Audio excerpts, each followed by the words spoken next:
a renewed guest appearance. Thank you all for coming. As we talked last week here, you all know the national security priority that Pakistan is for this administration. President Obama asked all those in the administration to respond quickly to the conditions that we're seeing now in the Swat Valley and in Pakistan. And I will turn it over to the Secretary of State for an announcement on that today. Thank you very much, Robert, and I appreciate the opportunity to provide some information about what our government and the people of the United States are doing with respect to the humanitarian crisis that is affecting Pakistan. You know, the last time I was in this room on May 6th, I spoke about the United States' commitment to stand by Pakistan's people and the democratically elected government as they work to restore security in their country. And President Obama is determined to match our words with our actions, because Pakistan's government is leading the fight against extremists that threaten the future of their country and our collective security. At the same time, though, Pakistan is facing a major humanitarian crisis.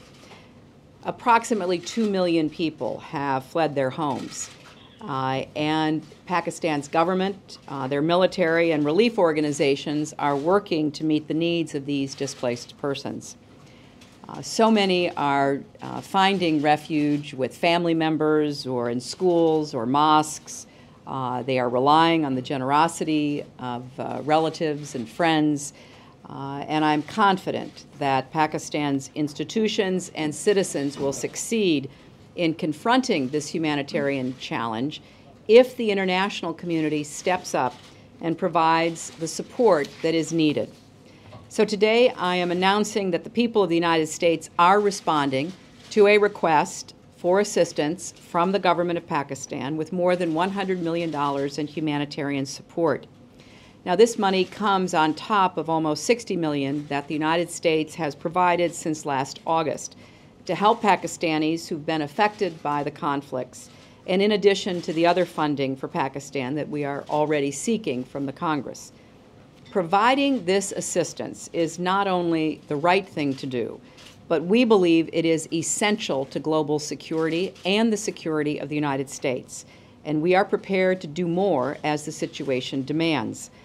The United States has a history of working with the Pakistani authorities to alleviate suffering. When an earthquake struck the country in 2005, we moved quickly to assist. Altogether, the United States has provided more than $3.4 billion since 2002 to alleviate suffering and promote economic growth, education, health, and good governance in Pakistan. A U.S. disaster assistance response team, a so-called DART team, and embassy personnel from our embassy in Islamabad are on the ground working with and supporting Pakistani authorities in evaluating needs for shelter, food, health, water, and sanitation services. And supplies from the U.S. are already flowing to Pakistan. USAID's Office of Foreign Disaster Assistance has delivered 30,000 family relief kits, 5,000 tents, FM radios, and generators to provide both light and water. At the request of the government of Pakistan's Special Support Group, the U.S. military is providing water trucks, halal MREs, and large tents with environmental units for hot weather. At the same time, one of our guiding principles of this assistance package is that it should be more than just the delivery of supplies. It should also be an investment in the people and the economy of Pakistan. So a significant portion of our pledged food aid will go to buy Pakistani grain in local markets, taking advantage of the country's bumper crop of wheat. And we will work to create quick impact job programs that will put Pakistanis to work making supplies that will help their countrymen who have been forced to flee the fighting. Our approach to the aid reflects our conviction that all Pakistanis have a stake in resolving this crisis. In addition to supporting the work of Pakistan's democratically elected government, we are coordinating closely with the United Nations and the International Committee of the Red Cross. And we appreciate the work that UN agencies, the ICRC, and non-governmental organizations are already doing. The United States is also deploying new tools to meet these challenges. We are working to support the Pakistani government in launching a text messaging system that will alert local communities to assistance efforts and will help family members keep in touch. We have been hard at work in this area for a number of weeks, looking for ways that we could get communications directly to people on the ground. And we know that a lot of the Pakistanis who are being displaced by the conflict have cell phones. So we're going to try to reach directly to them, not only to give them information that will be of assistance to them, but also to provide a way of connecting them up with other people, with the military, with the governing authorities. Now, Americans can use technology to help as well. Using your cell phones, Americans can text the word SWAT, S-W-A-T, to the number 20222 and make a $5 contribution that will help the UN High Commissioner for Refugees provide tents, clothing, food, and medicine to hundreds of thousands of affected people. And before I came over here, we did that in the State Department. So we are making some of the first donations to this fund. President Obama and I hope that individuals who have fled the conflict will be able to return home quickly, safely, and on a voluntary basis. Some have already gone back to their communities. And as they do, the United States stands ready to help Pakistan's government support displaced persons as they rebuild their lives. But as long as this crisis persists, our assistance will continue. We face a common threat, a common challenge, and now a common task. And we know that the work ahead is difficult. But we have seen an enormous amount of support and determination out of the Pakistani government, military, and people in the last weeks to tackle the extremist challenge. And we're confident that with respect to the humanitarian challenge, the people of Pakistan and their government, as well as the international community, can come together and forge not only the assistance that is needed, but stronger bonds for the years ahead. So I'd be happy to answer any of your questions. Madam Secretary, how much of this money goes directly to U.S.-run programs that are there where it's sort of the U.S. is in charge of how the money gets disseminated, and how much of it goes to the Pakistani government? And then can you also talk about President Clinton's role with Haiti? Well, with respect to the money is going primarily to international assistance efforts that the United States is deeply involved in supporting and helping to coordinate. The top United Nations disaster experts are either on the ground or shortly will be on the ground. We also have a very good working relationship with the Pakistani military coming out of our earthquake experience with them. And we believe that the person who's been put in charge, who was in charge of the earthquake relief, is especially well suited for that. So we're going to be providing a lot of in-kind contributions, and we're going to be providing financial support to multilateral organizations and NGOs. And as I said, we're going to try to be creative in buying locally produced goods and labor so that the people of Pakistan have a stake in solving this humanitarian crisis. So it's a multitude of approaches, Chuck, and we think that's the smartest way to go. So not much of it actually goes directly to the government. No. This is mostly, okay. Yes, yeah, that's right. Right, well, with respect to Haiti, we're very pleased that the United Nations is taking such an affirmative role in trying to assist the people of Haiti. You know, they have not yet recovered from the 4 hurricanes of last year. This is a high priority, not only for the UN, but also for the Obama administration. And we think that Ban Ki-moon has chosen a high-profile envoy to raise the visibility of the needs of the people of Haiti. And it's the kind of partnership that we're looking for across the board. We had already begun putting a team together, led by my Chief of Staff and Counselor Cheryl Mills, to harness the support of the United States government to assist Haiti. And this is going to be an added bit of leverage and focus for us that we can all work on together. So, Thank you, Madam Secretary. How much money do you expect to raise through these $5 increments from text messages? And can you really improve the situation in the Swat Valley at $5 increments? And secondly, what does the United States expect in return for this $100 million? Well, I think we can do a lot to improve the conditions of the displaced people coming out of the conflict areas. You know, I'm hoping that we'll have a big response to the text messaging. Just think if 1 million people in the United States gave at least $5, that's $5 million. And, you know, that would be a significant contribution from ordinary citizens, just, you know, people who care about what's happening. We're enlisting the Pakistani American community. You know, one of the results of our trilateral meetings has been a commitment to help assist Pakistani Americans to establish a 501c3 that will solicit contributions from the diaspora and then be able to provide that money for this kind of assistance. So I think it's important on the financial front, but equally important is enlisting people-to-people diplomacy and assistance, which is something that we believe very strongly in. We don't want this just to be government to government. We want Americans weighing in to try to help, and we think this does that. What we're looking for is what we're seeing, the kind of commitment from the Pakistani government and the military to go after the extremists who threaten the safety and security of Pakistanis and of the nation.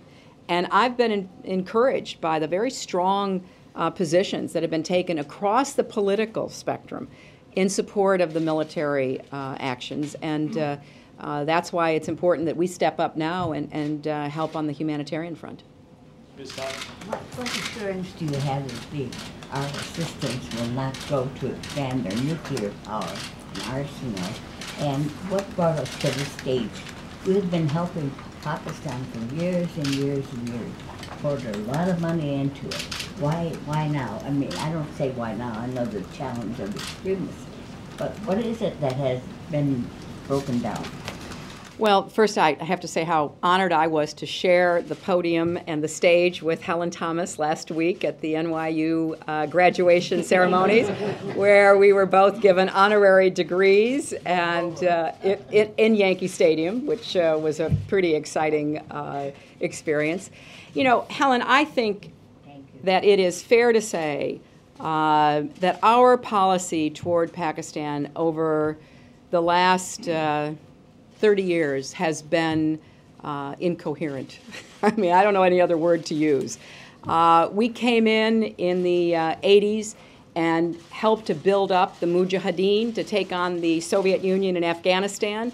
The Pakistanis were our partners in that. Their security service and their military were encouraged and funded by the United States to create the Mujahideen in order to go after the Soviet invasion and occupation. Soviet Union fell in 1989, and you know, we basically said thank you very much. We had all kinds of problems in terms of sanctions being imposed on the Pakistanis. Their democracy was not secure and was constantly at risk of and often being overtaken by the military, which stepped in when it appeared that democracy could not work.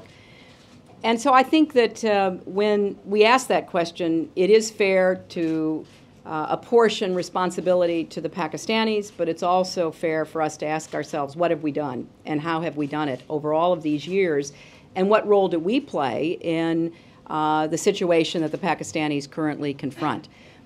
I believe that what President Obama is doing with our new approach toward Pakistan is qualitatively different than anything that has been tried before. It basically says we support the democratically elected government, but we have to have a relationship where we are very clear and transparent with one another, where we have the kind of honest exchanges that have come out of our trilateral meetings, where we're sitting across the table and we're saying, you know, what do you intend to do about what we view as an extremist threat to your country, which, by the way, also threatens us. And so in the last weeks, I think we've seen an answer, which is very encouraging. And therefore, it is our responsibility to support the democratically elected government, to be a source of advice and counsel where requested, but also to step in with aid that can try to make this government as successful as possible in delivering results for the people of Pakistan. That's what we are engaged in. Now, we are doing this because we believe that the future of Pakistan is extremely important to the security of the United States. If we did not believe that, I wouldn't be standing here. The president would not be directing us. Well, because we think that the advance of extremism is a threat to our security, that Al-Qaeda and their extremist allies are intent upon attacking not only our friends and allies in places like Pakistan and Afghanistan, but our homeland and American citizens and interests around the world. And as the president has said, our goal coming out of our strategic review of Afghanistan and Pakistan was to defeat and disrupt and dismantle the Al-Qaeda network. We have seen Al-Qaeda driven out of Afghanistan to find refuge in the mountains of Pakistan. I don't think anyone doubts their continuing efforts to plot against us. They have not given up on their desire to inflict damage, harm, and murder on the United States of America. Now, that is how we in this administration view the threat coming from Al-Qaeda and their allies. We have walked away from Pakistan before with consequences that have not been in the best interests of our security, and we are determined that we're going to forge a partnership with the people of Pakistan and their democratically elected government against extremism, and that's what we're pursuing. Chip? Yeah, what is the U.S. role, actually? Is it just transferring money, or is there also going to be a physical presence on the ground, and in particular, any boots on the ground in Pakistan to deliver this aid? You know, Chip, we're doing what the Pakistani government has requested of us. Obviously, our military will be delivering a lot of these supplies, but they'll be handing them off to the Pakistani military and to the relief groups, both international and non-governmental organizations. And we think that's the appropriate way to proceed.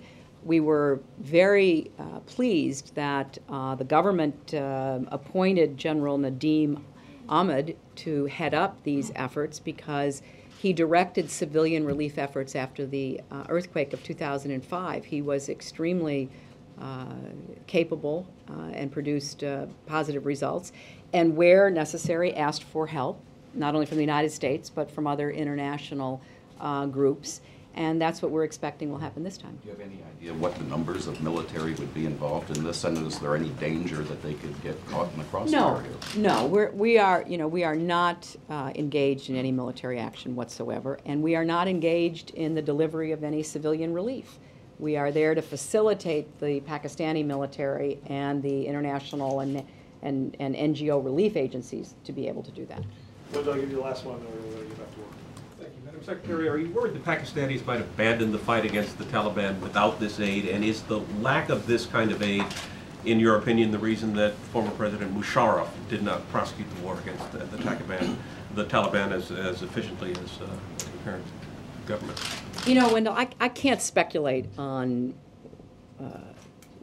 why former President Musharraf did what he did while he was in power. I just know that at the end of his time in office, the extremists had found safe havens in Pakistan and were stronger than they had been when he came into office in terms of their willingness to make alliance with al-Qaeda as part of what we view as a terrorist network, a syndicate, if you will. But what I do believe is that the current democratically elected government and the opposition has recognized the serious threat posed by the Taliban's advance out of their usual territory, moving closer and closer to Islamabad. And I am very encouraged by the comments that the Prime Minister has made, that opposition leaders like former Prime Minister Sharif has made. There is a real national mood change on the part of the Pakistani people that, you know, we are watching and obviously encouraged by. And I think it has to do with a recognition that this is no longer about a part of their country that seems quite distant from population centers, you know, like Lahore or Islamabad or Karachi, that this is a potential direct threat to their way of life in Pakistan. The beating of the young woman that was videotaped had an electric effect on people throughout Pakistan. I've talked to a number of Pakistanis and Pakistani Americans who've said, we were shocked by that. You know, sometimes it just takes a visual image or an act to break through your everyday concerns about the economy and politics as usual. And I think that's happened in Pakistan. The humanitarian relief is the right thing to do no matter what the politics. I mean, people are in need. They're having to leave their homes and their possessions.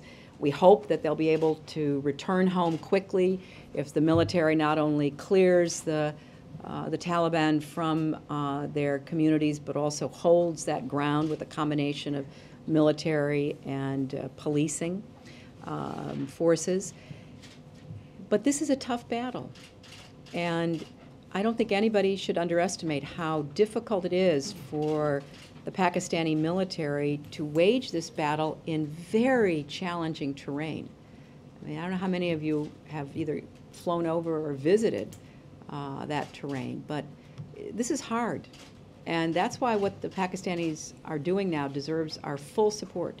They're doing it, and we're encouraging them to do it because we think it's in their interest, but we also believe it's in the interests of our long-term struggle against extremism, and in particular the al-Qaeda network. Thanks, guys. Thank you all. Thank you.